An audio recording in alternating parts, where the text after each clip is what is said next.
But if we already have been loving McCaffrey, we already know about some of these other spots, why not just stack that game up? And then you've got that as a bet. You got James Cook in Buffalo with a 31.5 point total as a bet. You got Scattaboo as your third bet, probably one of the better running back best values on the slate or top values on the slate. And then you got Tucker and Odunze in a spot that both quarterbacks and all those plays are popping. You're entering the Mayo experience. Mayo experience. Mayo experience. Mayo experience. Experience. Welcome to the Pat Mayo Experience, presented by Underdog. Week 4, DraftKings picks, lineups, ownership, optimals, preview, game breakdowns, all with Toe Tagging Tambo from ShipItNation.com. John Breslin from 4for4.com/Mayo to get yourself 25% off is off this week. So it's just Tambo and I. What's up, dude? It's early, man. It's early for us. We got a little chilly day outside, a little rain, but good to be back and excited to talk week 4. I think it's another good slate ahead. And anytime we've got football, I'm happy, Pat. So good to be here with you. Thank you. So you actually haven't been outside yet. It is pouring rain. Not cold, though. Very warm. See, I just assumed that's what it was. I was a little chilly this morning. It's earlier for me. Usually I'm just starting my morning routine, but I fired it up a little bit early today and hopped in here so we could get on this, get it done for the people. Excited to go through it all. But I think, John will be missed. We'll be back with him next week, though, and beyond. Yeah, it's like the times that you used to be off. I tried to do this with John and Eric when Eric filled in for you 2 weeks ago. Like when Davis used to fill in for you last year. Yeah. And I tried to build the craziest teams possible. John was good at talking me back to common sense like you are. So now next time one of you guys is off, I need to find someone crazier so they can indulge what I want to do so I can lose all my money. Well, last week being crazy might have been a good thing because Trey Tucker, 43.9, I guess it was. You got to get a little bit crazy on these slates, Pat. Question for you as it pertains to running backs. Has McCaffrey been worth it yet, despite being probably I think he's been a top 10 scoring running back every single week, but he's been nowhere near the top. Yeah, it's really a product of the slate and what other people have done. I think he's still more than worth it. I'm pretty sure he's got up 23 plus points every week. So, and it's kind of been floor performances. I know people argue that, but I'm just saying it's not like he couldn't have done more. So I think I'm fine with it. And that's what people forget is sometimes that just ends up in the lineup because it's better than whatever else is out there. But typically it's what the other guys do around him. If you use a week like last week, we had the Mason stuff, we had the Walker stuff, and people just prefer to fade chalk to fade it when those guys are actually in really good spots and make a lot of things work on that slate. So it's really a product of the slate. We're only 3 weeks in, we'll see, but pretty good scores out of him so far. And the price just keeps going up slightly week after week. So got to consider that as well. He has popped up in the optimal lineup as run by an optimizer every single week that we've done this. This week is no different. And it's been 23.2, 22.7, and 24 points. He doesn't have over 70 rushing yards in any game, and he's getting a ton of carries every week. It's just a really bizarre. I've been watching hyper focused on these Niners games because I find them really fun because they're down so many guys. He's their only offensive weapon, and it feels like they throw to him out of the backfield every 3 plays. He was playing out of the slot too. So that's like you said, it's crazy. He's not getting the rushing yards yet, but that's meat on the bone. And then the other side of it though is, I guess, Pat, as I'll kick it back to you on this one, is the Brock Purdy effect or the Jennings effect or things like that. What happens when some of these guys come back? Do you think it gets better or do you think it gets worse? I think it gets more efficient. I doubt we're going to see him touch the ball. Maybe they will, but 27 times a game once Kittle and Jennings and Ayuk and all these guys are back. Yeah, that was a bet that a lot of people made last week that I thought was pretty sharp. It ended up, I believe, in both the Millie Maker winner, the second, but it was up there with everybody. But they had the Pearsall and McCaffrey, the combo pack, like I always talk about, put the two of them together and basically just said, look, it's still a backup quarterback. Jennings is out. We got the news early. Just play both of these guys and hope that they rack them up. And again, McCaffrey didn't rack them up completely. The opportunities were racked up and it still was 24 something, like you said. So you could easily fit McCaffrey with whatever the combo was on the other side. I think it was Jonathan Taylor and Mason were the other two in that lineup, but that was a common build that worked out quite well. Who was the winning quarterback last week? Geno Smith, actually, because there was enough lineups that were paired with the Trey Tucker combination. Yeah. Yeah, that makes a ton of sense. I think Leone had Trey Tucker, was using Trey Tucker a bunch. Good. Maybe it's the week 3 thing. Celia brought it up. 2 week 3s in a row. I mean, so week 3 next year, play Trey Tucker. It might be his thing. Yeah. Triple Trey. It's 3 touchdowns for Trey in week 3 and then doesn't really do much. He's only $4,200 this week. He's in the, let's get to the optimal because he's in it. this time around. It's Josh Allen and James Cook, Scattaboo at $5,500. Is Scattaboo just this week's Jordan Mason? Feels like he's in that spot, man. They're already liking him anyways going into it. The interesting stuff, though, is the opposite side, because I don't know how many people are going to want to play Hampton and Scattaboo in the same lineup. You easily can. I'm not saying don't. I'm saying I think people struggle with that setup. Like, oh, can I use two running backs in the same game? Spoiler alert, you can, and especially when they're priced like that. But obviously the unfortunate, the season starting for Najee with the eye stuff, and now obviously an injury for him. So yeah, Hampton is in the same game, opposite side. So Allen, Cook, Scattaboo, Myers, Tucker, Odunze, all from the same game, but none of the quarterbacks. Thank you, Optimizer. Gadsden the second is at $2,600, and there's going to be probably no Disley, no Conklin, so looking good. And he was running all the routes last week from Herbert this week against the Giants. McCaffrey in the flex, and then Panthers defense. People hate the Panthers this week. It's really hilarious. I really hope they win.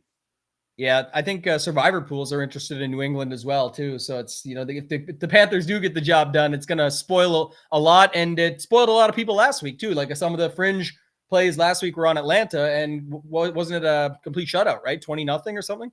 Yeah, I mean, it would be nice that if you just keep picking on Carolina keeps bouncing you. I mean, a good survivor strategy is don't use shitty teams. That's like step one. Like Atlanta is like on the fringe of, you see them be good enough sometimes that you don't consider them shitty, but they're really in that like middle tier of mediocrity. It's just everyone felt like Carolina was really bad. Like New England's not good. They might win by 500 points in this game because Carolina is bad, but it could just be two bad teams.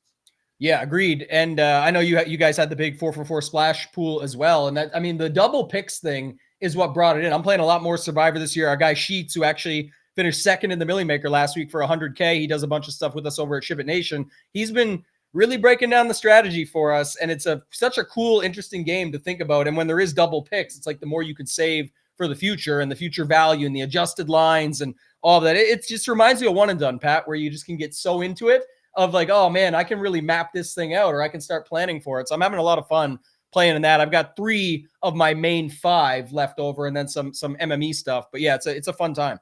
Yeah, I have 5 of my 6. I did get bounced by Atlanta with one of my 6 teams. I've been trying to spread it out. Yeah. Every single week. And I mean, I should have just fired Kansas City at everything last week because I loved Kansas City, but they could have been one of the shitty teams as well. Let's get back to DraftKings here. Let's fix this one up a bit. I think just the very easy solution to this is take out Josh Allen and put in like Caleb Williams and see what we can do with the rest of this lineup now. Now we have $2,100. Yeah, I was looking at like or we throw in Geno. I mean, I think I like Caleb more than Geno. I'm fine with that. And then it's really, how do we get to DJ Moore then off of one of these guys? Because both, the Tucker and the Myers stuff is interesting, but I think it's Trey Tucker up to DJ Moore. Ooh. And then you could upgrade your defense if you want to like 3,200. Which gets you the 49ers versus Jacksonville with McCaffrey. Yeah, that's a pretty good lineup, Pat. What if we just take Myers out and just upgrade that spot? To like Nate. I guess now we have Scattaboo and Neighbors. Oh, Jesus. This is tough. Yeah, the best, the one that I just pulled, I think, is the good version of this, though. If you want to go the Caleb side, if anything, I would reverse it to the Geno. Yeah, let's do the Geno side. Let's do the Geno side. Okay. So I'm going to put... I mean... I guess that actually works out perfectly. You can upgrade. You can take Myers out, do a skinny stack, Geno, Tucker, and a Dunze, and then you can upgrade Myers to Puka Nacua. And then you're still in on the Carolina D, right? Yeah, I mean, let's find a defense. That's good. Yeah, that's fine. So you got Geno, Tucker, Rome. You got the mini stack with Scattaboo and Gadsden. Yeah, the punt chalky stack. Mini stack there. Yeah, I'm fine with that. And then McCaffrey just there. I actually think ETN might be a look this week against San Francisco, only because King Tootin looks like he's a bit banged up, and hopefully they'll give some of these red zone looks to ETN. I just don't think anyone will use them. Yeah, I guess a couple thoughts then, like where I'm at is, what do you think about Josh Allen this week going up against the Saints? Obviously it looks like a blowout, but I'm saying I think that's where a lot of people will be playing James Cook for maybe good reason. But then the other thing is the Indy game against the Rams. That's got the big total as well. So afternoon game with a bigger total. There's other close totals there. So I mean, you can move off it. You can go to different things on this slate, but I just think those are a couple interesting spots that we got to think about. And we already have Cook in this lineup, Nakua in this lineup, but then obviously you could add more to those spots. I think the want will be if you use Allen to use Kincaid with him, because Kincaid is what, 40, maybe he's even 30 something. Oh, it's not IK, it's KI. Kincaid is $4,500. That would be my guess of where people would try to stack up Allen. I think if you use Allen, just use Allen by himself. Like, it's too hard to pick. It's like the classic Mahomes thing that you always talked about when he was expensive on a slate. Like, it's very difficult to get to him because he's always going to throw to some goober who you've never heard of and they're going to score a touchdown. Like, you have to be able to maximize the points. If you're like, there's 16.5-point favorites, that if that goes to plan and Allen scores all of these points, he's going to be out of the game by the fourth quarter. So you got to start picking it up where you can early on. So I don't think you can play him with Cook in that regard, because if everything goes right for the Bills, Allen's going to be passing touchdowns, Cook is going to be rushing touchdowns, and then they're just not going to be in the game anymore. So I like the idea of people get scared off of quarterbacks who might not be playing towards the end. I don't care, because the points have already been scored. It's just they'll all leave the game together, and then I find it difficult to figure out what to do because of that, like who to stack them up with. With Allen, I think you just play Allen by himself and go on from there. Yeah, if you have a spot like that, the thing I look for is a couple things. One, if he has a really cheap receiver that you could just use to punt off because at least you get it right. I don't really see that or feel as good about that with Allen because I'm talking like really cheap. But I think the other thing is if you have to bury a onesie position, it's the way you set it off the top, Pat. We just put him with Kincaid if you even wanted to stack him, because at least you have to use a tight end. And if you're unsure, and the other thing about tight end this week is, let's say Warren is 4,600. Kelsey is 4,800. Who are some of the other values that are popping here? Ertz is 4,100. Mark Andrews, 4,300. So like if you want to punt, or if you want to punt off the tight end spot to someone that's lower owned, it's also interesting to do it in the range that also pairs with your quarterback. So even though Kincaid is not going to pop, and people will talk about Knox and Hayes and other guys that are there, or Haas or whatever his name is, I'm saying the spot to go would be the Kincaid spot if you wanted to do it. Haas, the Laugh Factory? Haas, I mean, he's a touchdown machine, Pat. He's actually touted as like one of the best from his own guys that are like, I don't just say this lightly, he's one of the best blockers in the league. So he gets rewarded when he gets them up there because he blocks so hard for them. And then they just say, I'll toss you a touchdown when we get up there to pay you back. I like how easy it is to score touchdowns in the NFL. It's like, yeah, we'll just go give you a few. Don't worry about it. When you're Josh Allen and the Bills, it kind of is that easy. So yeah, I suppose that's true. Hey, how much do you trust Gadsden? I don't know what we actually see by the end of the week, like the steam on him. I will say there's a lot of other opportunities and options here that people are going to be getting to, I think. So I don't know if he actually ends up getting steamed completely, and I'm fine. It is just coach speak of them saying he's earned more time, he's going to get more time. We saw him on the field, etc. But I don't know, like at 2,600, he doesn't have to do very much, Pat. So I don't have any problem playing him. No, it's not. It's not that he has to do much at all. It's just, could he just be posting zeros in your lineup at the same time? Of course, yeah. I think definitely a possibility. It just depends on, I wasn't getting a lot of them on first runs because not really needed. Like you can get to Warren, you can get to Bowers, you get to Hunter Henry can do enough to actually be needed. Like we've seen it already. So you got all these guys that are more than capable, and then it all is going to come down to sort of how the stacks are looking. You saw in your optimal was Tucker, was Myers. Well, Bowers is going to be in these spots as well. So I think that's going to be an option you see get a little bit of steam as the week goes on also. Yeah, taking a look at tight end, like he projects the best per value, but he is not the best GPP value. Weirdly enough, versus ownership, it's going to be Brock Bowers. It's Brock Bowers and Juwan Johnson. Juwan Johnson's like very playable every week now, even though he's 4,200 now. So it's getting up there to why would you just spend the extra money on Warren, which I completely understand, or you can go down to Henry at $4,000 against Carolina. I have some thoughts about where the ball is going to go in that game, but Bowers, paying up for Bowers without McBride on the slate might be the best. Like, I wonder if we can do that to this lineup. So we can get it. Let's see if we can fit Bowers in. Take your McCaffrey play out for a second and get Bowers in. Like that, yeah, I think that's so that gets us back to 5,300. We might have to come down off of Puka, but at least now we have the double. I think Gino's a good guy to double with because he doesn't run. Yeah.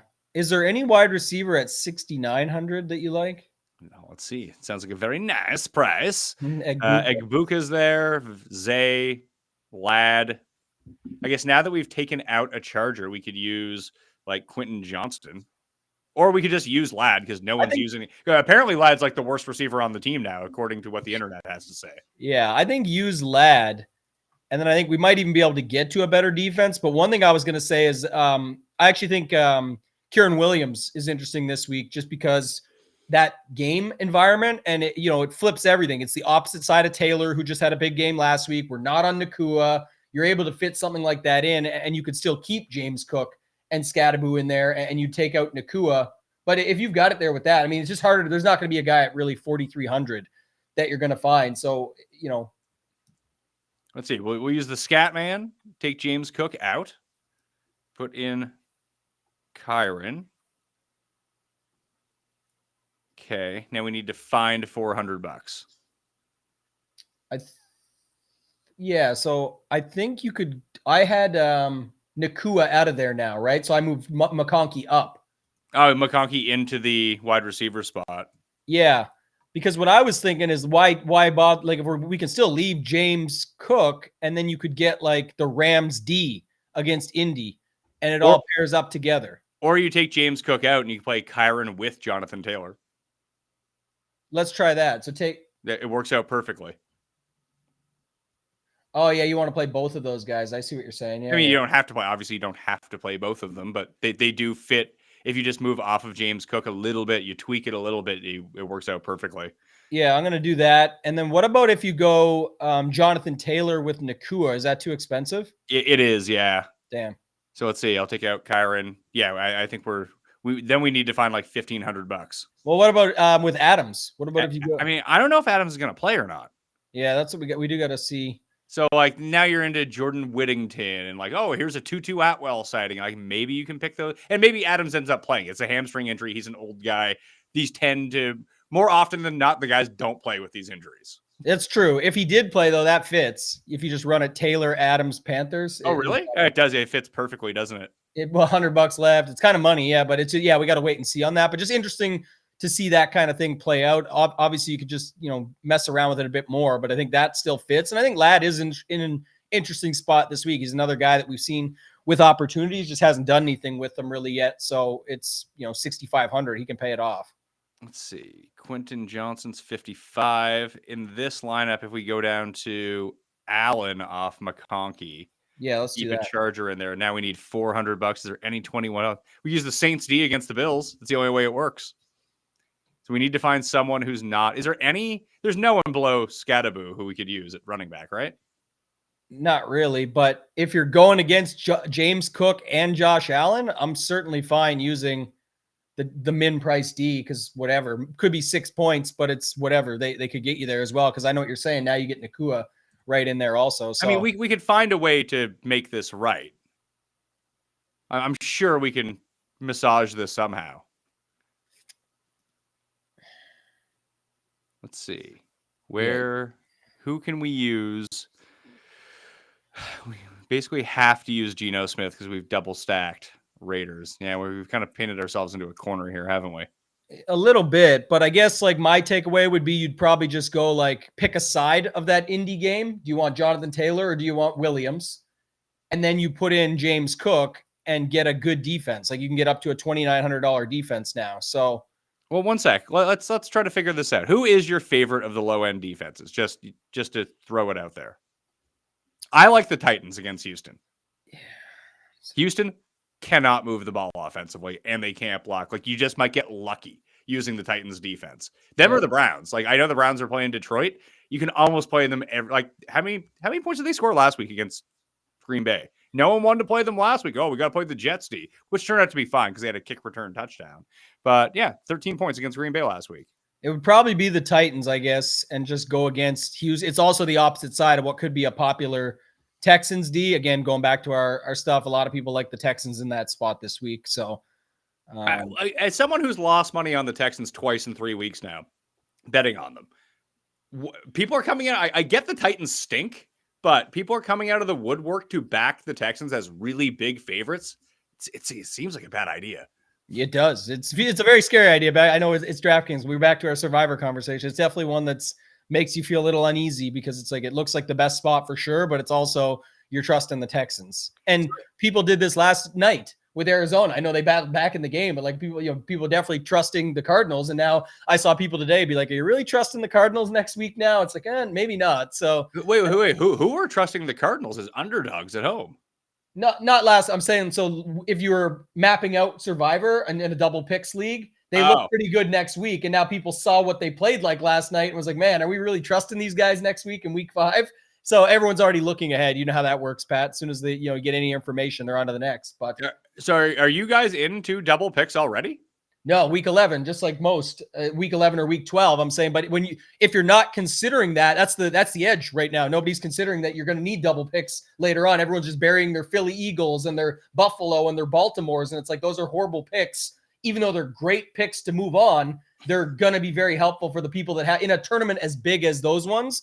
They're going to be extremely valuable later, and there will be lineups left that have them. So you're going to be in trouble during those double picks weeks if you don't have some of those good teams left. Now that I'm old, I've had to come to the fact that I just don't bounce back the way that I used to. I don't wake up in the morning feeling normal. And now that football season has started, that is absolutely unacceptable. I got work to do in the morning, and I got kids that are waking up. It's no good. But that isn't a problem anymore because I found ZBiotics Pre-Alcohol. The ZBiotics Pre-Alcohol probiotic drink is the world's first genetically engineered probiotic, invented by PhD scientists to tackle the rough mornings after drinking.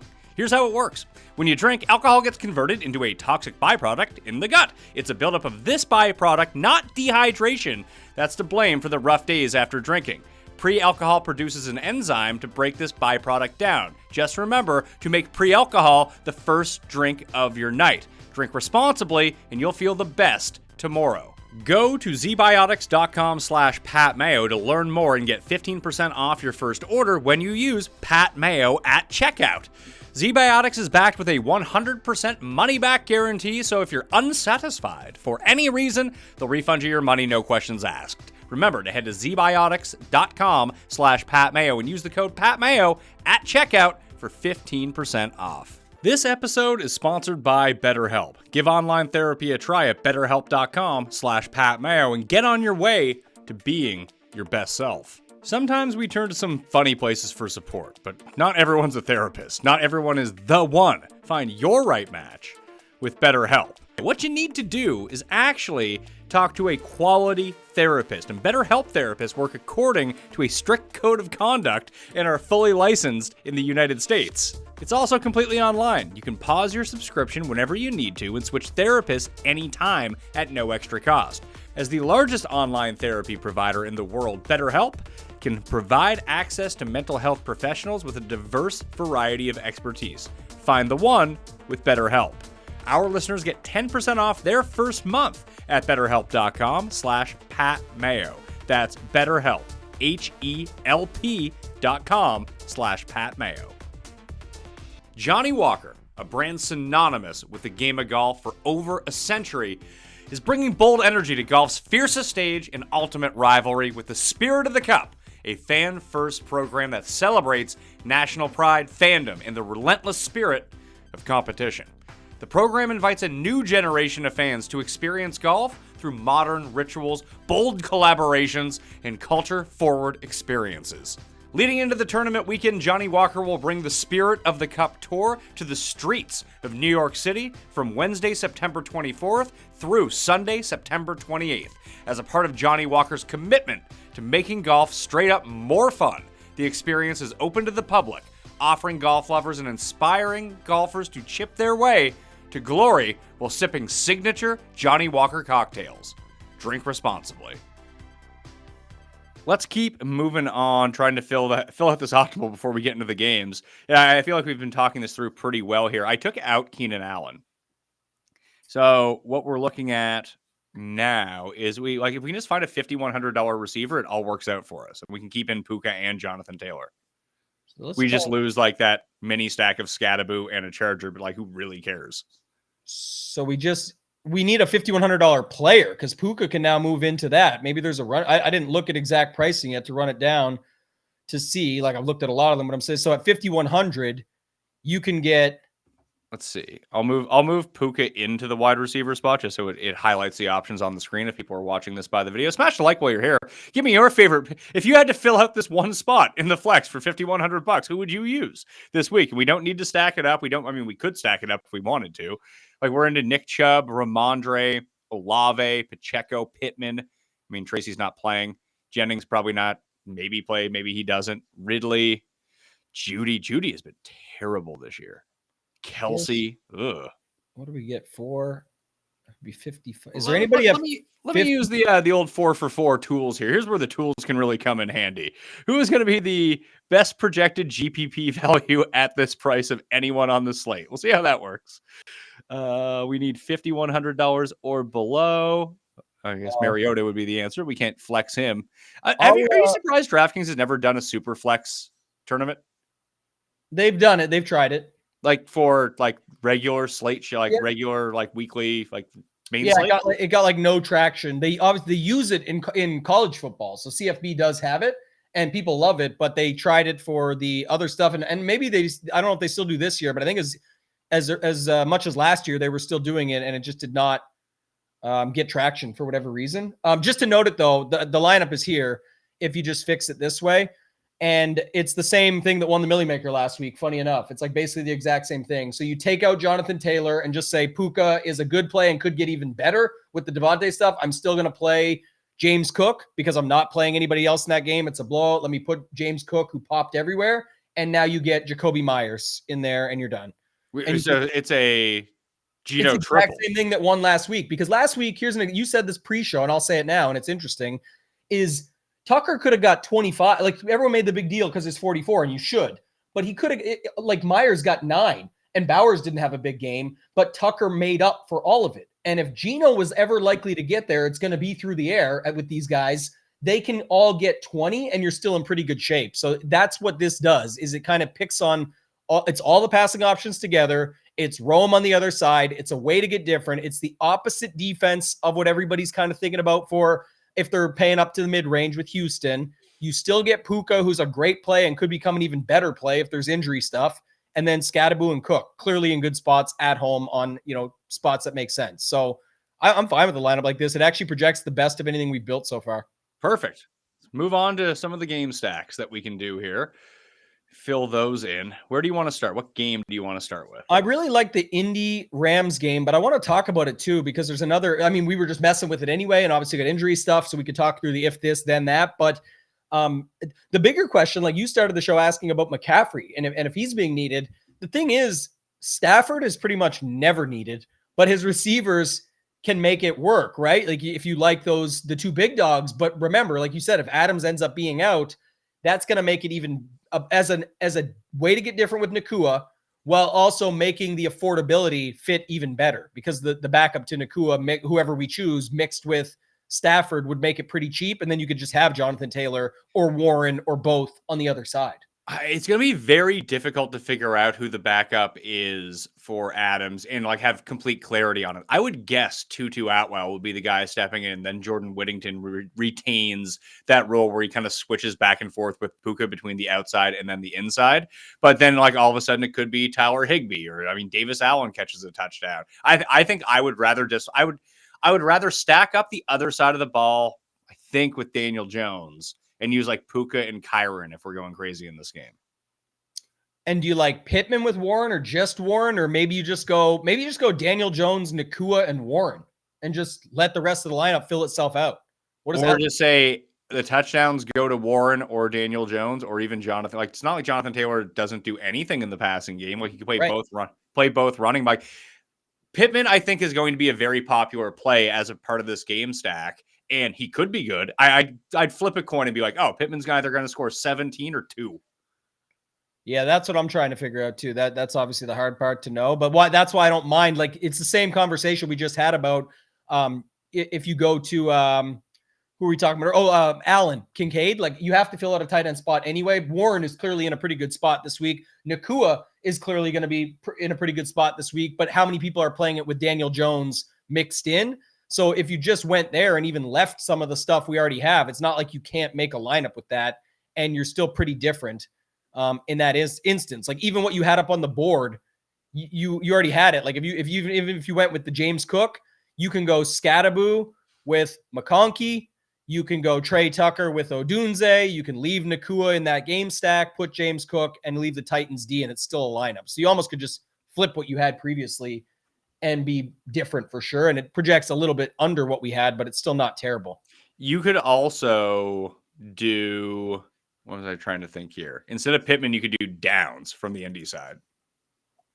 And do you want to take out Tucker or Odunze? Who are you thinking of taking out here? Yeah, I mean, well, you can leave them both out for now. Let's just put Downs in, like you said, and try it.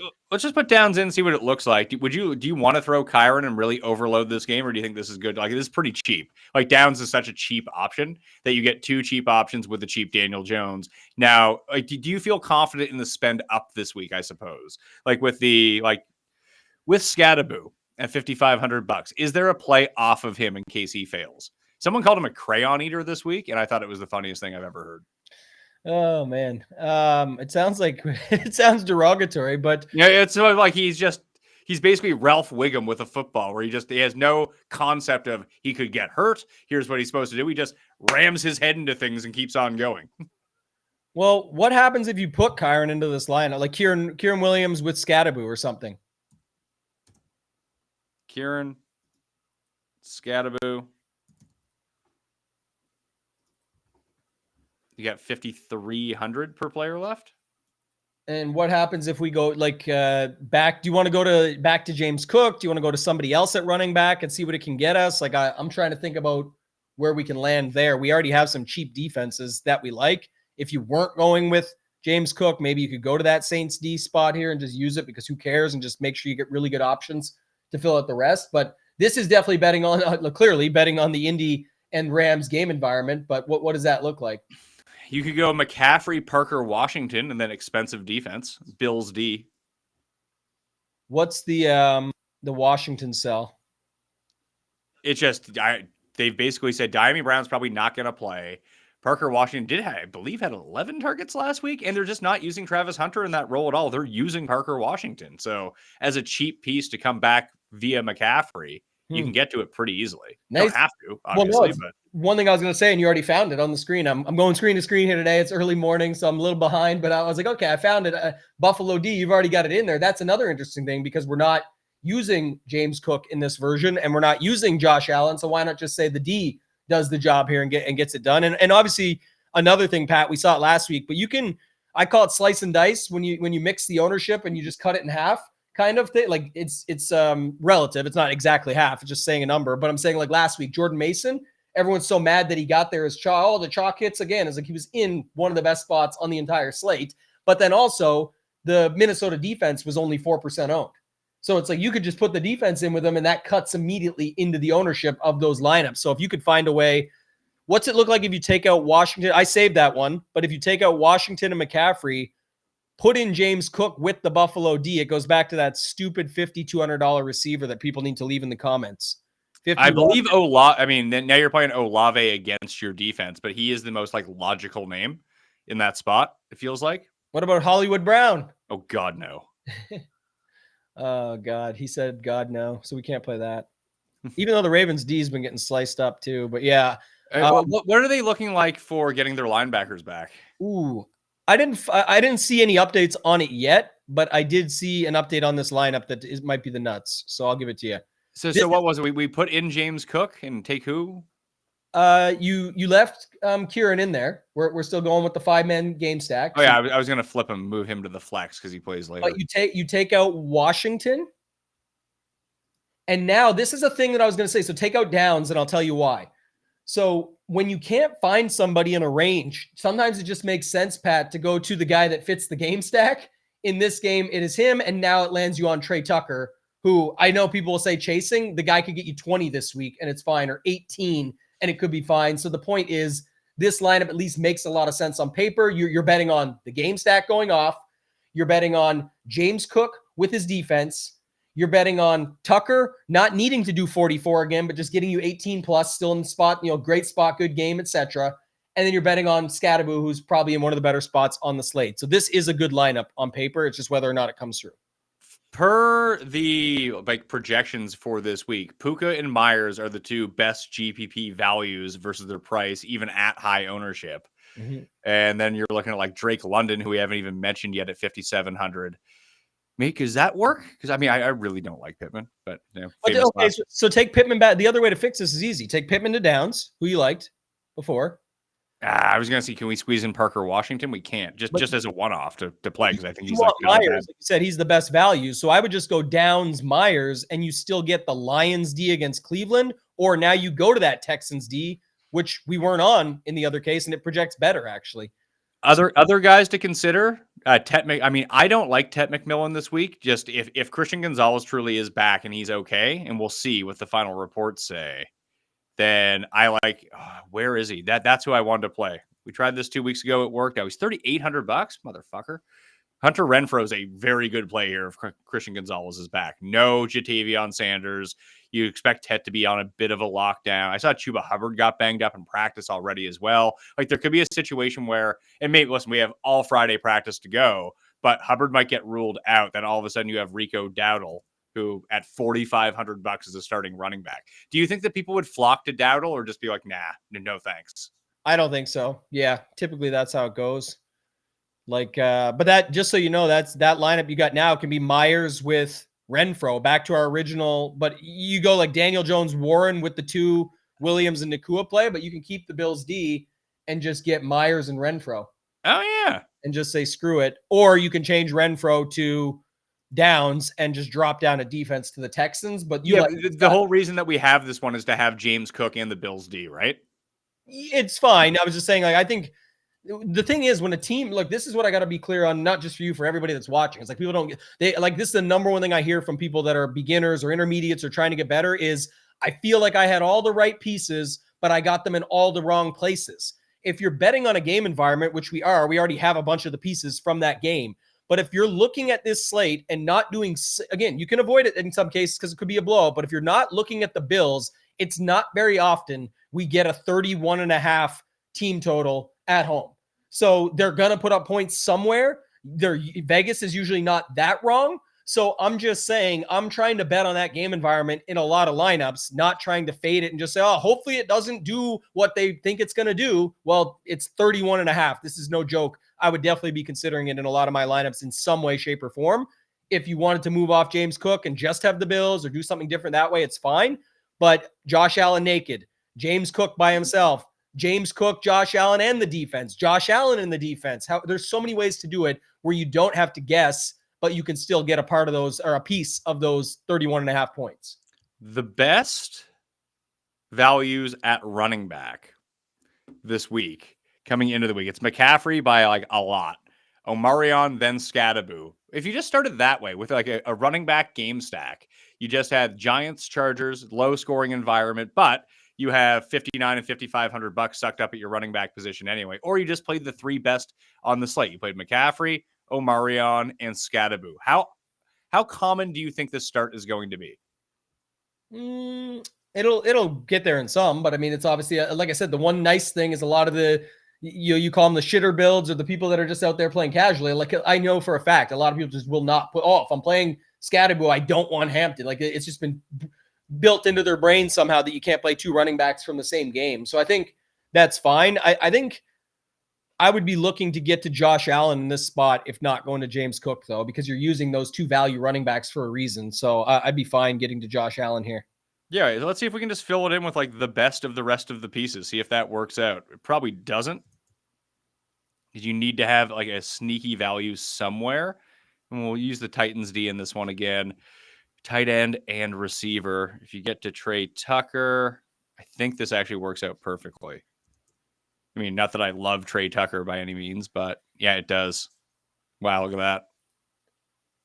So you go to Trey Tucker, Puka, Myers, Josh Allen, and then you end up doubling up on Chargers. You play Gaston at $2,600 a tight end. And then you get Puka, McCaffrey, Jacoby Myers, Scadaboo, Hampton, and then like Myers and Tucker together, which kind of sucks because you have two Raiders in there. But yeah, here we go. Well, that's the thing, though, is like, especially with Tucker and Myers, you're playing them as a combo pack. It's less than 10 grand for two receivers. They could get you 40 points together 45. They get 50 last week. What'd they get? 54. And it was a Yeah. bad game for Myers. And I know people say, yeah, but Geno was needed. Geno ended up in the winning lineup with his 26. And of course that paid off nicely. But remember, in this lineup, Allen could have 35. And he does it with a bunch of different guys, and that's still needed. So I don't mind something like this. And the whole premise is that, yeah, you don't have the quarterback that goes with the two receivers that you got, but they can get there on their own. And Allen can really break the slate on his own as well. So that could be needed at the quarterback onesie position. The only other I was trying to think of what quarterbacks can break this slate. It would be Herbert, Allen, and Hurts, I guess, would be the other one, wouldn't he? Yeah, well, I mean, we think Hurts can. Last week, he what did he end up at? Finishing 30 points. So yeah, he definitely can. It was just more of that was the interesting thing from last week where no one really wanted him, and he was the only guy. There was no Allen, there was no Lamar, there was no other top quarterbacks that people were thinking of playing, and so that's kind of the setup here. But Herbert's definitely in the mix. Herbert let some people down last week, so I'll have some love to go back to him. He got almost 20 points and had a pretty bad game, to be honest. I'm just trying to see where can we go here. Let's say I didn't want to use Trey Tucker because Trey Tucker is going. I want to see what Trey Tucker's ownership projection is at the moment. It's a Friday, so who knows what the projections are going to look like. You got Jacoby Myers projecting for a lot of ownership right now, and then Tucker coming in at pretty low. I think that changes. I don't think Tucker's going to be 6% owned. I think he's going to be like 13. Yeah, they're just probably going to eat into each other anyway. Like whatever he comes up is like some people moving off. But like, again, a lot of people do that too. They land on a Myers lineup like, shit, I need money. All right, just pull Myers down to Tucker. Same thing. He actually beat him last week. Let's do that. So less people will say that now. More people will say it when they get to actually building. So I just dropped him down to Renfro for a second. And that's, again, more of a matchup thing where New England's been very good against the run. If Gonzalez is back, you'd assume him to be either on McMillan or someone on the outside, funneling everything into the middle. Slot receivers have done pretty well. Calvin Austin even caught a touchdown against him, albeit he lined up on the outside last week. But that's where you would expect him to navigate. Same as Renfro. He did this against Arizona as well 2 weeks ago. That if you were going to go up to defense, you could get up to the Chiefs, Buccaneers, Falcons, and Ravens. Don't really care too much about that. Or you can't get. You only have 2,700. All right, 2,700. Sorry, it was 5,800 if we go to receiver. Yeah, I'm just thinking like, and you could get that Drake London play. You could. I don't really want that much of Xavier Worthy coming back against Baltimore, just because I've heard he's on a snap count. Whether he is or not, I don't know, but it just seems like it's not a good opportunity. Yeah, I was trying to see if I was trying to see if we move Gadsden to Kincaid and just take that spot. We could. Only because I like some of the pricing around him, so it really makes up for like that could be where he gets there. I like building lineups like this with a quarterback. If you're like those 4K quarterbacks, I know it's the opposite end of the spectrum of the Allen stuff, but when you have those really cheap quarterbacks, I still like pairing them up with a tight end in some cases and just getting that block or that combo pack. And then the same goes with Josh Allen, and especially because Kincaid falls within all the chalk, like pretty much at tight end outside of Bowers, who's a little bit more expensive. If you were on your Titans D there, does that get us anything? I'm on the Titans D. I'm at 51. I need to find $1,500 now. I think the move is actually to take out Puka and go to like AJ Brown. Roma Dunze Roma Dunze makes sense here. We're already playing Jacoby Myers, so just chuck him in. You turn Puka into a Dunze, but you've upgraded your tight end spot to be with Allen and go with Kincaid. That lineup looks pretty good actually for a Allen lineup. Like you're getting Allen and Kincaid, you're getting the running back stack in that game. You're getting the Odunze Myers back and forth. You let your Renfro play is for a reason, and then your Titans D is for a reason. So like it's again, you're more risky with this lineup for sure. It doesn't project as well. You're betting on more things needing to go your way. But it's if those cheap running back, it's the 3 running back combo or trio pack that we started with, Pat, that you were talking about with Allen in a different way, and then everything else sort of just blends together, right? It's options and plays that you like that fit within. You basically you do have. I mean, projections will change based on injuries, but you're getting the 3 best running back values on the slate, including McCaffrey, who projects to be not only the highest scoring player, but the highest value as well. And, well, he'll be owned. I don't think that he'll be owned with 2 running backs all that often. I think people will take Scattaboo or Hampton, like you mentioned, and not put them together. Yeah, I agree. And also the wide receivers are pretty good values too. And Myers and Odunze. It's only really Renfro is your takeaway, but that's, you're putting an I know ball spin on it of like what the matchups are going to be and what you like. So if you're doing that, that's a way to get a separator into your lineup, because I don't think Renfro's going to get ownership, whether the news comes out early, not whatever. Like, nobody's going to just run to that because of it. I can't see it. You know what actually the move is here? Because What we is it? have the $100 is to take Renfro out and play Parker Washington opposite McCaffrey. Now we have $200. Oh, look at that. Let's see. Parker Washington. Yeah. Yeah, that's fine. We could upgrade the D to Panthers D or something like that, but I don't think that's all that big of a deal. No, it's fine. I'm fine with something like this. It just gets another secondary stack in there. So you've got the running back mini stack. You've got the Josh Allen Kincaid. You've got the Vegas Bears. And then you've got the 49ers and the Jaguars, where you got those across from each other, leaving the Tennessee D on the opposite side of Houston. So good with that. Just looking at the very bottom of this list, because we don't have exactly how many snaps Worthy's going to play, and obviously not everyone is back there. And Trey Tucker is going to be the one that kind of sucks up all of the oxygen down here in terms of cheap wide receiver ownership. Maybe Downs gets thrown in because he's cheap and people will want to play guys from a higher scoring game environment. But there's some pretty good options. Like Tyquan Thornton's $4,000 against the Ravens. Just no one is using him. Yeah, I'm fine with him as well. I mean, we were $100 short there. I was going to mention him. Our boy Io Manor. Io Manor's sitting there. Go Canada. Renfro is there. Kendrick Bourne. Like, if you wanted the cheap, I guess if Juwan Jennings is back, you probably don't want to play him anyway. I think the Tyquan one, man, he just keeps looking. Like, remember, did you see last week? I'm sure you did, but like they go for him. Nope, not good enough. Go for him again. He's open every time. He's just getting behind every defense. So yeah, you see that type of stuff happening, and you got to start to pay attention.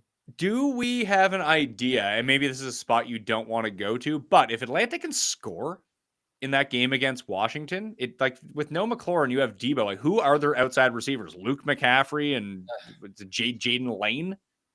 That's the problem, man. It's another spot where it's like Josh Allen 2.0 when Daniels is playing him back. Like, that's the whole point. So it's like, that's the tricky part to get right. But that's what won people the money last week, Pat. They just went to Geno and said, I'm not picking the other side. I'm not going to try and figure out, is it Debo? Is it McLaurin? Is it Ertz? Well, it's early in the season, all that stuff. I'm just going to run Tucker, Myers, and in some cases even Bowers in there and just say that Vegas will do that. But can Atlanta score? I'm sure they'll score more than 0, but I'm not sure how much they're actually going to score. That's always the tricky part. But Bijan broke a lot of hearts last week too. And he's up there at 8,200, just shy of McCaffrey. Not certain he's going to get a bunch of the ownership, but I don't think people will go away from him. I think they'll forgive lightly with a guy like Bijan. Bijan is $8,200. He's projected at 13% ownership right now. I could see him coming in less. Yeah. That's what I'm saying. He's going to hit double digits still, because I think people move to that. And then when people start seeing how McCaffrey's getting the ownership and all this stuff, but I definitely think like Cook, Hampton, Scattaboo, even Williams, and then maybe a guy we didn't mention, but from the leverage angle that you'll see people go to is with Genty, because he's still got opportunities. People know this on paper, that he's still got the opportunities. He just hasn't done anything with them, and the O-line has not helped his case either. But if you're not wanting to play the Myers, the Tuckers, the Bowers of the world, I think that's just a natural double-digit boost that we see. So, whether it's 10 or 11 or a little more, but I do think he still gets up there a little bit too as the week goes on. So what can we do to sort of unlock it? Do you think you need to get different at running back, I guess is my question, or do you just want to keep building specific game stacks? I'm just looking at the board. No one's really using Bucky Irving. I kind of get that. Although Wirfs is back, it's a difficult matchup. Just that Philly Tampa Bay somewhat intrigues me. I know how slow Philly plays. And the only way to get hurt, like if you were going to build with Hurts, you'd have to figure out a way of how does Tampa get points to force Philadelphia to play that way. If you think that Philadelphia wins this game comfortably, which I do, and they're 3.5 point favorites on the road, that I think you want to stay away from the Eagles, if that makes sense. Yeah, and it's also tricky because, like I said, you got to figure out how they're going to speed it up. And right when you think, well, hey, I saw A.J. Brown do this last week. Everyone said he was dead reading books, and that's all he's good for. And then he comes back and has a good game. Well, now it could just as easily be somebody else on that team that does it this week. I think the other game environment I wanted to bring to your attention, just talk about a little bit, was going back to the well on Justin Herbert. I mentioned it earlier. Like, that was a bad Justin Herbert game, and he still almost put up 20 fantasy points. We have options. You can go back to Ladd, who let people down. You can definitely use Allen. You got QJ. You talked about Gadsden, who we like. What's a way to get different with the Gadsden Scadaboo mini stack is put Herbert into it and then figure out if it's Ladd, Allen, or both that fill that out. They're all cheap enough to fit in. So I think that game, and we've already seen the Giants be able to pick it up in certain spots, and we haven't even talked about the Giants quarterback change yet either. So that's a game spot to discuss for sure. Dart is 4,500 this week. What are your thoughts there? I mean, I don't know who you play him with. I don't know if you do. So here's my take. I'm Just cutting off play already. him and Sorry. I'm getting figure out the rest. No, I'm saying I think that you think about it from the perspective of instead of trying to be the first person in on Dart because of his preseason and the capability of what he can do and all the excitement, think about what that actually means and say, all right, if Dart can actually get this thing rolling and do his thing, well, he is cheaper. He may be harder to figure out. You don't need to fully figure him out. But what if you go to the Herbert side and just hope that it's Dart that keeps the game moving, that makes that game speed up, that gives us what we actually want out of this game, which is the fantasy points.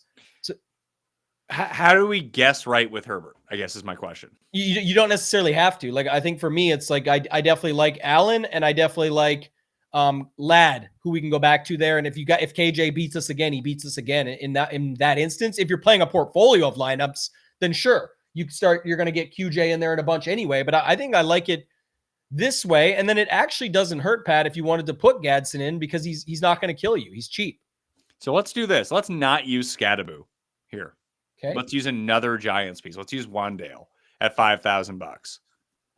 So just get rid of Scadaboo for a second. Hear me out. Let's see what this does for us. And then we go to a defense, and let's say Titans D. Just chuck them in. So now we got running back flex, $7,300 per spot. We can load this up pretty well. I can almost get to Scadaboo that way. So you go McCaffrey, you said Kyron, and Jonathan Taylor. We need to find $300 to make that work. Saints D works. Yeah, if we're not using any bills anyway, who cares? Well, yeah, you're just loading it up. And you got JT, McCaffrey, and Williams. Yes. Yeah, pretty sweet. And then we just have all the cheap pieces of that game, and you hope it scores a ton. Well, you got a lot of coverage there, like on these game spots, and you're not on Buffalo. Obviously, you could put, you could try and put James Cook in. What happens if you just put James Cook in for Taylor? Keep Williams on the opposite side, and that gets you your Buffalo points, and then you actually have 2,400. We're back to your Carolina D, right? Yeah, I mean, I'd rather play the Titans D. Titans D. Yeah, we got it back. Yeah. Projects a little bit better, but that's an example. And you didn't use Scadaboo, so you're different in that way. You've got 3 home running backs in pretty good spots, right? They're all favorites at home in good spots. You've got a similar setup in the game stack of the Chargers Giants, and then you got the defense that we've been using anyway. Like that to me is another good bet. Like you're betting on a game environment, but how many people are going to play Herbert, let alone with 3 of his receivers on top of the fact that there's no Scadaboo in the lineup? Like that's the difference as well. Maybe we don't have to. Maybe we could do this instead. Let's try this. McCaffrey and ETN, who I talked about earlier, and I think that if we're going to, I mean, you can build the lineup one way, but if we're not going to use Scadaboo, maybe we try to use another running back in that range that no one is using and try to get off of it that way. Yeah. And then at receiver, you can get up to, let's see, we take, who the hell did I just take out? Oh, yeah, I probably don't want to take out Wandale because that kind of made sense in this lineup. It is McConkey I want to take out to get to Puka. So what do we got here now? You've got McCaffrey, Herbert, Willie. Okay, you went with ETN, so he's 5,800. Yeah, we probably don't need Kyron here because we used Puka. So you took out Ladd, we get Puka, and then it lands us back on Robinson. That's the lineup. Yeah, and then you can throw like a Dunze in there. You could play. You know what? You could flex Genty, who no one's going to, as you mentioned in that game. Another home favorite running back. And take Williams out. Yeah, because we had Puka in there now. No need to play 2 Rams, no Colts, and no... I mean, you could, I suppose. Yeah, I see what you're saying, but that's fine. Yeah, something like this. Like, yeah, that's what I'm saying. How many people are going to get to this? And we've been doing these running backs against each other quite a bit. We've had Taylor versus Williams. We've had a couple of the other spots where we did it with Hampton and Scatterboo, now you've got McCaffrey versus ETN, and then you've got Allen, Gadsden, Robinson, and Genty. So yeah, this is another way to do it. It projects a little bit less, but again, just getting a little bit different with the builds. What's another game we can think about here in terms of total? I don't even really know where to go here at this point. We kind of talked about the two big ones. It's going to be Buffalo, New Orleans, and then it's going to be, we did Chargers and Giants, but I guess Indy and the Rams is the other one. Like, what is the next game that you think has the best environment? Like, we kind of did Vegas and Chicago as a part of the optimal anyway. Like Washington, Atlanta. Are we worried about rain at all, or like colder weather yet, or no? You got to keep an eye on it for sure, but it's going to come closer to the weekend and what we see. So like once, we'll get the final weather report Sunday morning and see what it's like, you could definitely consider it. But typically people move off that and it's kind of a 50-50 proposition. We've seen where it's people move away from it and it crushes, or people move away from it and it saves them. So you're going to have to make the decision with your portfolio when you get to Sunday more than right now. Okay. So let me just one word answers on this. You tell me whether this is like a pieces game or a game stack option for us. All right. Sure. So we've already done Vegas and Chicago. That was a game stack option. Baltimore and Kansas City. If you're doing it, I'm game stacking and hoping it goes nuts. But the problem is you got, me with the classic slate, never Mahomes. It's still I think it's a, 1 milli maker lineup out of the last 115 milli maker slates of just the classic slates. So yeah, it's a big sample size. Considering I forgot Lamar was on this slate, that's probably good news for his ownership. It is. And that's what I was just going to say. The problem is he's no different than the others, like especially now with like Tez Walker and the guy's literally throwing it to anyone, but Andrews will get a little bit of steam. And you can go back to the well. Zay Flowers is another guy that I'm definitely still interested in. So if I'm doing it, it's through the Lamar side. And I like Bateman. I like Zay Flowers. I like Andrews. And yes, there's a bunch of people that can rob all those guys. He's not that much different. So it's not the homerism. I'm not playing Mahomes when he's never worked out. And by the way, Lamar hasn't worked out that much either. So it's different. Yeah. So let's just kind of pass on this game. Because, yeah, it'd be like Lamar, Andrews, Thornton. If you wanted to really get crazy with it, then you have money for all those more expensive plays again. Jacksonville, San Francisco. That feels like a pieces game. Yeah. And just to go back to what you said, I actually like that one you gave, Pat. Like if you're doing it, just, Andrews will have a little bit of ownership. We kind of like Thornton. You can just play those two, by the way, and just get different with your stack. That's probably what I'm more likely to do. But if you want a way to get unique and different, I think it's Jackson there. So, and yeah, for the Jacksonville San Francisco game, it's just, man, oh man, it's really tough to get these spots right. So, you're gonna have McCaffrey. Probably you could use Strange. You could use like McCaffrey Strange if you want a little secondary stack. I'm interested to see what my guy Alex Blickel has to say tomorrow when we record Leverage Lane this week. He's really good at picking up these combinations within ownership of these games. But for a secondary stack, you had Parker Washington earlier. You could use Lawrence. Well, I was going to say Strange too. Yeah. Put or Brian Thomas. Yeah. I think that, listen, I like Strange. I like Strange as more of a one-off because I think he's a good floor for a cheap price for points. How much is he anyway?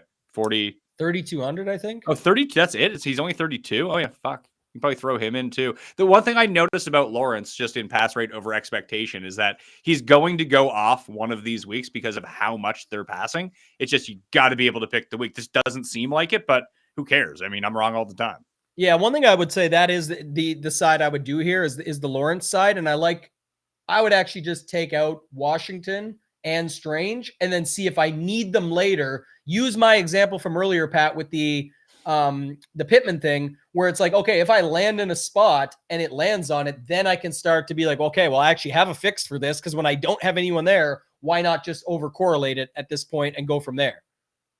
I want to use Hampton instead of Scatterboo. Okay. I want to use James Cook. Okay. And I kind of like where this is going. So I'm interested to see. We might land in that spot we just said, and it could be funny. But yeah, let's see. You got Myers and Odunze, which I think is, again, people are going to be fine with. So that's, and then we use Strange and land on Titans D exactly for enough money. That's what I'm saying. That's why I like doing it that way, because sometimes you just end up landing on it. So Titans D, you said, right? Yeah. I can't find the Titans D. And what's the guy I'm missing? Do you have a 61? Oh, yeah, Brian Thomas. Perfect. Brian Thomas. Yeah. Brian Thomas and Strange with Lawrence McCaffrey coming back. Hampton, Odunze, Myers, James Cook in the flex, and then Titans D. Yeah, and so this projects pretty solid, actually, and it's way more unique than the other lineups that we've built so far. And you've got a way to now get McCaffrey in with the other guys. You've got Hampton opposite Scatterboo. You could still mess with this more, by the way, too. If you wanted, this is what I like doing in a spot like this. If I go Hampton, so I saved that one, but I go Hampton to Scatterboo as like, let's say the game goes a different way. And then what does that leave me for defense? It's something like the Ravens D or something, or the Panthers D, who you liked earlier. And it's just, you're not on those spots anyway. So why not move some pieces around? So what'd you do here? You used Lawrence. You took out Titans D. You turned Hampton into Scatterboo, Scatman. Yeah, the Scatman, just the opposite side of that game. I actually have a better version of it that I'll give you in a second. But yeah, that's what I did for that one. Now. The Ravens, because I just made fun of Mahomes, so it made sense for the bit right now. But there's a better fix if you want to save. You might like this lineup better anyway. It solves everything. So if you go to Scatterboo and leave him in there and you just change Myers to Tucker, you get James Cook with the Bills D. And that's obviously very solid. You're covering a lot of angles on the slate. You're betting on good spots. Yeah. That solves it. Solve. Winning lineup.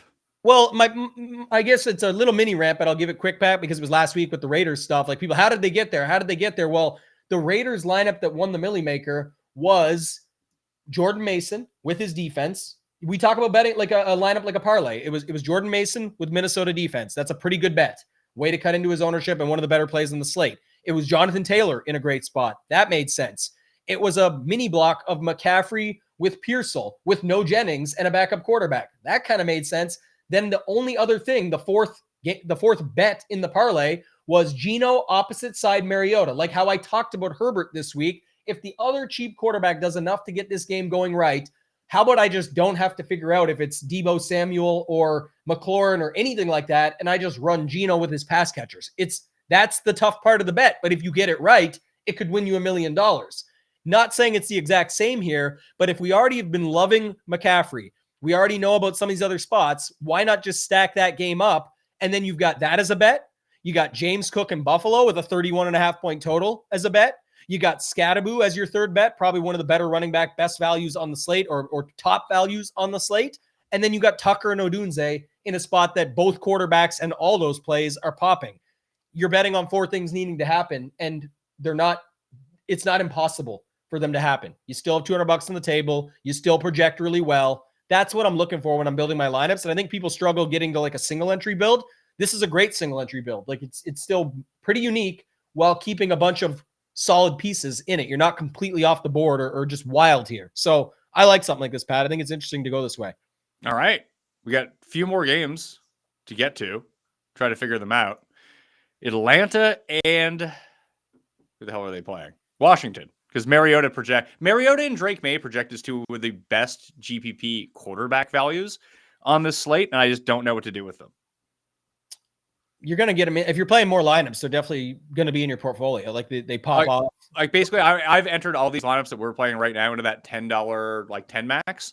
So that's probably like the like extent of what I'm going to play. I might go back and like tinker with these lineups. I'm now starting to think about filling out this contest, making my 10 lineups, and I have a pretty decent portfolio of like 100% of some of these guys that we're going through. But when I'm going to play in the 250 and the 150 and put in one entry into those and think about it in that term, do I need either of those quarterbacks? Because man, May could score a bunch of points here. He even when he sucks, he scores a bunch of points.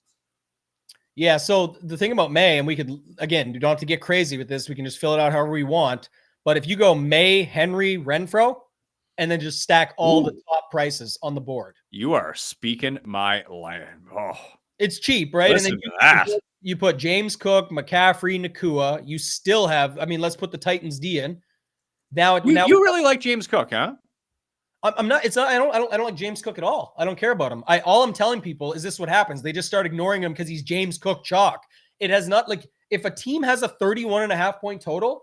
It just doesn't happen, man. Like they're gonna get those points somehow. So consider it is all I'm saying to people, whether you like him or not. Then you better if it's not James Cook, who is it? It's Allen. Well, if you're not building an Allen lineup, who is it? You can just pick pieces. Maybe you just land on a Coleman and he does enough, and you don't need all the other stuff or whatever your lineup looks like. I'm just saying that's how I'm thinking about things when I'm building it out. You got Taylor in there across from Nakua. You get your Titans D in. I'm trying to find a $3,400 receiver. In honesty, if we drop Titans to Saints, which is probably not great, I'm putting Matt Collins in. Matt Collins, pair him up. It's what I'm saying, though. This is just the theme of the show now, so I'm running with it. But you could put in Saints D and get to like a real receiver. You could get back to, you could have that Parker Washington play opposite Christian McCaffrey. Like you can get to someone else. But I would really like to try to figure out who the Washington guys are going to be. Well, let's take out James Cook and just use Saints D because we already talked poorly about that spot. That's another way. If you just don't think it's going to be something, just move on. I forgot about that. Let's not do that then. So let's do that. Let's move Jonathan Taylor up with McCaffrey because then we get a wide receiver and a flex left over with almost 5,400 to spend. But again, I'm trying to keep it dialed in. Like we have the New England Carolina spot that we're betting on. We need really good bets to go on the rest of this lineup. Taylor and Nakua, pretty good bet. San Francisco with McCaffrey, pretty good bet. But now we've got a lot of spots. So we're extending the parlay, if you will, for the theme of the thing I'm talking about. So, you're needing more things to go your way. So I'd kind of want to close it out with something that makes sense. So who is $5,400? Just to look around this range. Like we haven't spoke about a single Lion yet, for one thing. Yeah, it's going to be, again, if you're going there, they've got a 27-point total, so it's nothing to frown at either. But it's a setup of, again, there's just a lot of options across the board within that game. So it's not the same. You could go Gibbs though, and just make him your make Gibbs the James Cook of the lineup. Same concept, same thought, right? Like it could be Gibbs that's needed. He just runs wild. Now it could be Montgomery after what we saw last week. The guy just went nuts, but the Ravens have been giving it up to the run pretty bad so far. So I think Gibbs is interesting. Here's the move. It's Keenan Allen and Scattaboo. That fits? Yeah, it fits perfectly. Yeah, there you go. And that's what I was saying. Like, I'd like to close it out with something that makes sense. You just did. People were big mad in our ranking show this week. I think we had Keenan Allen ranked as in Ian's rankings. He had him as the third Chargers receiver ranked at I think he was number 29 overall for the week. People were like, oh, he's the number 3 receiver. How could you rank him that low? It's like, man, eventually he's not. If he catches 18 touchdowns and you're golden, you're gonna win. Don't worry about that. Feel like we're gonna hit the break here for a little bit. Well, yeah, and it's also like they're putting him number 3 because of QJ's touchdowns so far. I was also told that Torrey Horton, here's a who, was the top receiver for Seattle last night because he's had touchdowns so far. And then what do you have? Like a couple catches, one catch or something? I think he had one. I played his over receiving yard, so of course he had one catch, and he had it on the first drive of the game too, which is always nice. And again, the guy's obviously talented. He was talking about all throughout the summer. People were expecting this, but so was Arroyo, who ended up having 3 catches for 45 yards. And that's just on that team, I'm saying. So when people are making these decisions so early in the season, it's really tricky to fully trust that. And it can be anybody at this point. So yeah, that lineup's pretty interesting though, that you have up there, because I don't feel like the Allen Scattaboo thing is that crazy of a bet to round it out. And then you have all the other stuff that's like Taylor, Nakua, McCaffrey on his own. Yes, the big bet there is the May, Henry, Hunter Renfrow stuff, but at least it's very correlated and cheap. And then, yeah, you're not playing any Buffalo, so why not just have the Saints D and hope that Allen throws a pick or gets sacked a few times or something like that? It's not that people can confuse winning with defenses. Like, you need points. You just need points. Would you rather do Washington, Atlanta, or would you rather do? I mean, do we want to do Tennessee, Houston? I don't think so, right? I don't really feel great about either of them, so I'd love to hear what you have to say if about any of them. But it's just Mariota is so cheap. Bill Krosky Merritt might not play this week, so it opens up a running back value. Who? I have no idea. McLaurin's probably not going to play. Outside of Debo, who do we play at receiver? Who knows? I'm sure we can figure this out the closer that we get to kickoff. But does it interest you either way? I don't think that's what I'm saying. I feel like it's last week was a 4K price tag, and that made sense. And you could risk it, but the problem is getting everything else right with it. You talked about all these other options that he has. It's just as tricky as some of these other spots. I guess, the one that we already did it, so we don't have to go back. But I'm saying the main thing is people think, oh, there's only a couple spots. Like you guys are only finding a few things. Well, the game was Chicago, Las Vegas, but we started with that in the optimal. Like we converted the optimal instantly to it. But obviously those are the guys that are popping up in all the lineups. So the Genty play, we probably didn't get enough of, but is somewhat interesting because if you're not landing in that game, here's an interesting one, Pat, me talking with the Bills having 31.5. How often do you see the Raiders 25 points at home? You know what I mean? That's still like a version of that. So I think you got to get some action there either way. And Genty would be the spot to do it with if you're not going with the passing game. All right. I think we're good. I think that's all the spots I really wanted to talk about. You? I feel pretty good about where we're at right now. Obviously, more stuff might come out over the weekend, but hopefully people take away it's not really about just putting the lineups together and picking them and that. It's more of the concepts and theory and how we get to them. And now as more information comes out, that's the stuff you're going to want to apply. Listen, we did the ending one with Henry, Renfro, and May. If that's not your cup of tea and you're more on something different that we didn't touch on, you're saying you guys are idiots because you didn't go to the I don't know, whatever it might be with you didn't go to Goff with a Monra with whatever on the Cleveland side. Well, build your lineup that way using those guys and then fill it out with all the application of the things we talked about in the theory and the concepts. That's really the key and what this show is all about, Pat. What time are you going with Blickle and what day? My morning shows are always 10 a.m. Eastern. So Saturday, 10 a.m. Eastern. All these are on the Ship It Nation channel. I'll run through them quick. Is Leverage Lane with Blickle. 10 a.m. Eastern is the show with Hoop and Title for the Sunday main show. And Mondays, I do the Takedown Breakdown review show, 10 a.m. Eastern. My afternoon shows are always 2 p.m. Eastern, where it's going to be the Showdown shows Monday and Thursday. All right. Go sub to that over the Ship It Nation YouTube channel. You can get all of the tools, the projections, ownership projections, and everything over at 4for4.com/Mayo. Get 25% off everything. Or if you use the code Mayo50, 50% off things like the Sharp Stack app, which is up there now, which includes everything in terms of the DFS projections, optimizer tools, everything like that. So go hit that up right now. Hit smash like on the way out. Sub to Mayo Media Network. And I will see you next time. That Mayo experience. Experience.